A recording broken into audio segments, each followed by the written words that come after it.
Faut que j'arrête d'essayer d'être parfait. Bienvenue à la Bourse de Paris les amis, aujourd'hui nous allons parler économie. Alors je vous rassure, on va pas faire un cours magistral sur le quantitative easing ou sur le produit dérivé ou je ne sais quoi encore. Je ne suis pas reconverti en youtubeur économiste. Aujourd'hui nous allons parler d'une économie bien particulière, celle du marché de l'amour. Et je vous promets dans cette vidéo de briser encore un peu plus vos croyances romantiques en amour.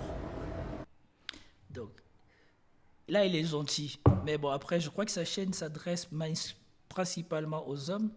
Mais je pense que c'était aussi pour adoucir les ongles avec les femmes. Parce que là, à travers des contenus des gens comme moi et des gens comme lui, on retire beaucoup de cette ambiguïté qui profite aux femmes. Parce qu'ici, on décontextualise, on enlève tout le mystère, le froufrou, la confusion que les femmes essayent de faire rogner dans la tête des gens qui les prisent, et en justifiant ça juste par le fait qu'elles étaient des femmes, comme si on ne pouvait pas comprendre. Ici, on vous permet de comprendre cela, et donc ça déplaît aux femmes. Parce que si vous comprenez cela, il devient beaucoup plus difficile pour elles de vous amadouer. Je sais que c'est un mot que vous n'aimez pas, hein. Les gens ils n'aiment pas. Quand on associe le mot marché et le mot amour, ça les choque. Mais je vous rassure, cette idée elle vient pas de moi, elle vient de gens très sérieux. J'ai des amis sérieux, comme on dit. Des chercheurs en biologie, en psychologie et en économie se sont réunis pour créer ce concept qu'ils appellent le Human Mating Market. Moi j'ai décidé de le traduire en marché de l'amour, hein. C'est un peu plus joli, un peu plus poétique, c'est peut-être mon côté français. Et c'est de cela dont on va parler aujourd'hui, car oui, c'est possible d'appliquer les principes de l'économie à l'amour, et notamment la loi de l'offre et la demande. Je tiens. Bon, si vous avez fait au moins juste le niveau seconde, vous avez compris ce qu'il vient de dire ici. Donc, il est en train d'essayer d'expliquer ce qu'on dit ici, qu'il y a une catégorie d'hommes qui sont prisés par les femmes, et il y a une catégorie d'hommes qui prisent les femmes. Et donc ça fait deux marchés différents. Quand tu appartiens à l'un et l'autre des marchés, tu n'as pas tout à fait les mêmes résultats ou les mêmes interactions avec les filles. Je tiens à préciser une chose, l'amour ce n'est pas un dieu. On a le droit de déconstruire l'amour comme n'importe quel autre thème sur l'autel de la science. Moi je refuse de croire qu'il y ait des thèmes mystiques, magiques ou sacrés ou que sais-je encore qu'on n'ait pas. Je trouve qu'il prend beaucoup trop de précautions à ne pas vouloir froisser les gens.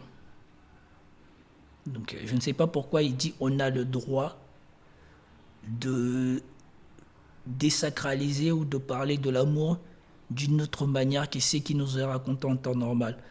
Je ne sais même pas pourquoi il se pose la question de pourquoi il n'y aurait pas ce droit. Est-ce que ça a été déclaré qu'on n'a pas le droit d'apporter une vision argumentée de comment on voit les choses, même en amour? Il n'y a pas d'interdiction, donc pourquoi réclamer un droit? Le droit de déconstruire. L'amour n'a rien de magique. Alors on va commencer cette vidéo par 3 postulats d'un chercheur en psychologie qui s'appelle Baumeister et qui va nous aider pour la suite de la vidéo. Donc les 3 postulats. Le premier, le sexe est une ressource. Le deuxième postulat, l'offre. C'est mieux qu'il ait précisé dans la séquence là, qui passe en bas là, que c'est une ressource féminine. C'est bien qu'il ait précisé parce que j'allais dire c'est une ressource que la majorité des hommes n'ont pas. Donc c'est pas une ressource pour nous. C'est bien qu'il ait précisé ça. En sexe est contrôlé par les femmes. On dit donc que le sexe est une ressource féminine. Le troisième postulat. Le sexe est une ressource féminine pour les gens qui n'ont pas accès et aux femmes et au sexe. Et petit à petit, bon, je ne vais pas prendre les devants, mais c'est parce que moi, je n'ai pas besoin de regarder la totalité de la vidéo pour deviner où il va. Le postulat de Baumeister, c'est de dire que les hommes cherchent à obtenir cette ressource en échange d'autres formes de ressources. Et le marché, c'est ce lieu où se rencontrent l'offre féminine et la demande masculine pour aboutir ensuite à un prix d'achat. C'est là. Donc, décrit comme ça, on aurait dit que le marché, il est figé.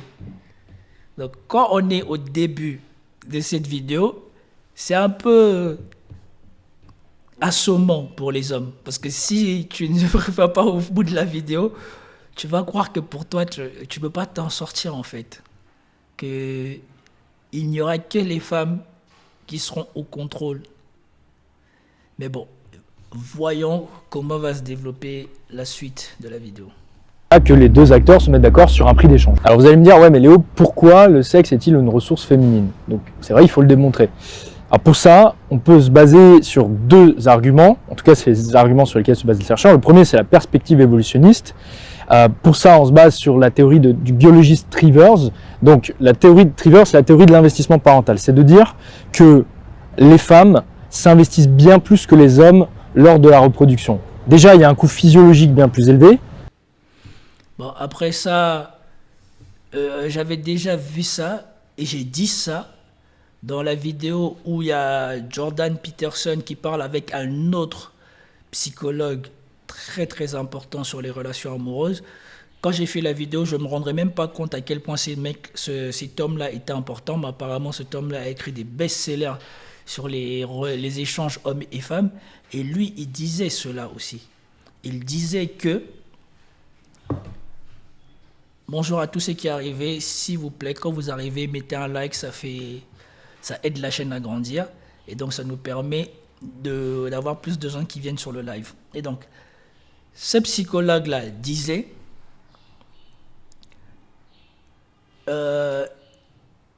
le sexe est une ressource féminine parce que la personne à qui ça coûte le plus en cas de fécondation après un rapport, c'est à la femme.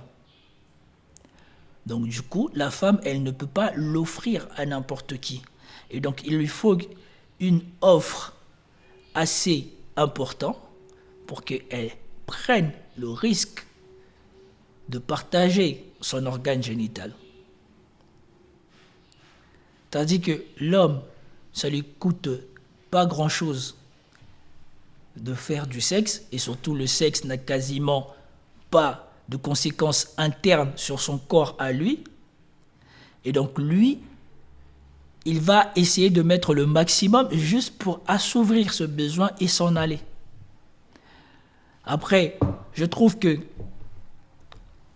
pour expliquer ces choses-là, il y a quand même lui, c'est sa méthode, c'est parce qu'il a fait des études de psychologie. Donc, quand il fait ses vidéos, tu sens cette empreinte-là. Il cite souvent des études, des recherches, des machins et tout ça. Moi, j'ai une perspective d'homme bantou. Donc, tout ce que je vois ici, là, dans la sagesse africaine ou dans les gens avec qui j'ai interagi ici, ils n'ont pas eu besoin de comprendre toutes ces choses-là bien avant que toutes ces études sortent, parce qu'à l'état naturel, tu vois ça. À l'état naturel, tu vois, parce que comme je vous dis souvent, vraiment, ça a été bénéfique pour moi de vivre en Guinée équatoriale, parce qu'en Guinée équatoriale, ils ont développé leur pays que sur les 20 dernières années. Avant ça, c'était un pays qui avait très peu de ressources et donc qui vivait proche de l'état naturel des choses. Et donc là, tu vois les dynamiques hommes-femmes vraiment presque hors du contexte de l'argent. Là, tu vois vraiment que non, c'est les plus forts, les plus doués, les plus intelligents. C'est les hommes qui ont des qualités qui sont d'abord prisées par les femmes. Et tu comprends que ces hommes-là, qui, dans un pays où il n'y a pas tout le système économique comme il y a en Occident, les gens se remettent au minimum. C'est lui qui fait bien son champ, c'est lui qui a le plus de bétail, c'est lui qui a le plus d'argent. Et donc, Du coup, là, tu vois que voilà, la femme va d'abord chercher quelqu'un qui sait faire quelque chose, qui soit lui rapporte les moyens de subvenir aux besoins de sa famille, soit un homme qui saura la protéger et subvenir à ses besoins. Et donc là, tu comprends pourquoi, du coup, la femme ne peut pas offrir son sexe à n'importe qui. Mais comme en Occident, il est devenu quasi impossible de voir des interactions hommes-femmes dénuées du contexte social, économique et tout ça de la société, et surtout que les sociétés modernes sont polluées par tout un tas de choses, parce que dans les sociétés, dans certains pays, dans certains endroits, tu vois que les gens, ils sont dans le minimum basique, et donc dans le minimum basique, les gens sont vraiment dans l'essence des choses, dans l'essence des rapports. Et en Occident, après, il y a toute la technologie, le machin, le néné, l'État, les sociales, les machins, qui viennent rajouter tout un tas de facteurs qui compliquent les choses. Que tu n'observes pas quand tu traverses des villages, quand tu vas dans des endroits où les gens n'ont pas accès à toute cette technologie, tout cet état, tous ces machins qui viendraient polluer. Et donc là, les rapports hommes-femmes sont réduits à leur essentiel. Et c'est là que voilà, une fois que tu as vu ça, quand tu remontes dans la société moderne, le décryptage devient trop simple, ou en tout cas devient beaucoup plus clair pour toi. Mais si tu n'as pas eu cette intelligence-là de voir ça avec un œil analytique, et juste comme ça, on te sort de ton village, on te jette en Occident, tu vas te prendre une claque, tu ne vas pas comprendre qu'est-ce qui se passe pour toi. Il y a l'accouchement, il y a la grossesse déjà qui pénalise complètement la femme pendant 8 mois. Elle est plus vulnérable et en plus elle a plus de besoins caloriques. Elle prend un risque lors de l'accouchement. Ensuite, vous rajoutez à cela le coût d'opportunité. C'est-à-dire que la femme ne produit qu'un seul ovule tous les 30 jours et si elle tombe enceinte, elle est pénalisée pendant 8 mois. Elle ne peut pas choisir un autre homme pour porter ses enfants pendant 8 mois. Donc, il y a un coût d'opportunité qui est élevé, en plus du coût physiologique. Alors que chez l'homme, le coût, il est de 0. 2-3 coups de rein et c'est bon. L'éjaculation, ça coûte pas cher. On produit des milliards et des milliards de spermatozoïdes par jour. Le coût du sexe étant bien plus élevé pour la femelle qu'il ne l'est pour le mâle, elle ne va pas le donner à n'importe qui. Si elle prend le risque d'offrir le sexe, il faut que ce mâle-là ait soit une haute qualité génétique, soit qu'il soit capable de démontrer sa volonté de s'engager sur le long terme auprès d'elle, ou les deux. En fait, ça c'est vu avec l'œil occidental. Parce que dans les sociétés primitives, en fait, la plupart des femmes ont des parents. Et donc quand tu viens, déjà le parent, il va jauger ce que tu vaux en tant qu'homme. Et donc il va essayer d'éviter de confier à sa fille à un homme qui serait incapable de la protéger et qui serait incapable de subvenir à ses besoins. Et bien souvent, dans des sociétés primitives, le mariage, les femmes ne privilégient pas forcément l'homme avec les meilleures qualités génétiques.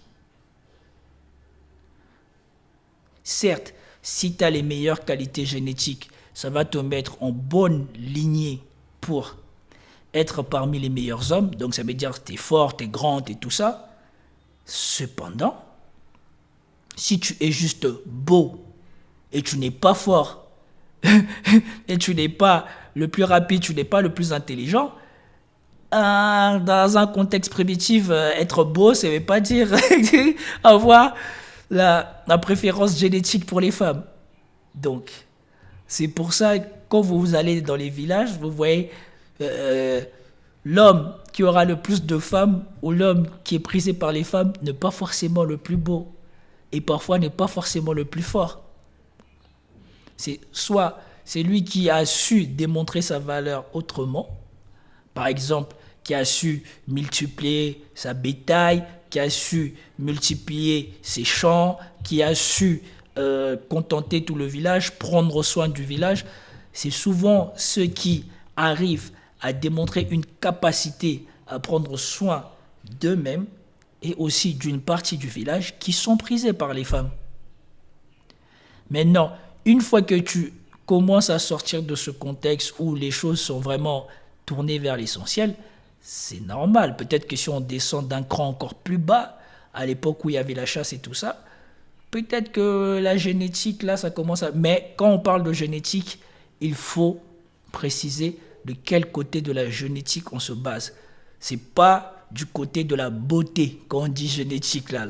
C'est pas du côté de la beauté. Et surtout, si on attend le mot beauté, il faut vraiment le délier de la beauté dans le critère physique, dans le critère esthétique, comme on l'attend en Occident. C'est vraiment pas dans le critère esthétique de la beauté. Donc, c'est vraiment dans les critères bruts, force, puissance. C'est plutôt dans ces critères-là. Là. Pas dans le critère « Oh, il est mignon, il a des super traits ». Non, c'est pas là-bas qu'on va.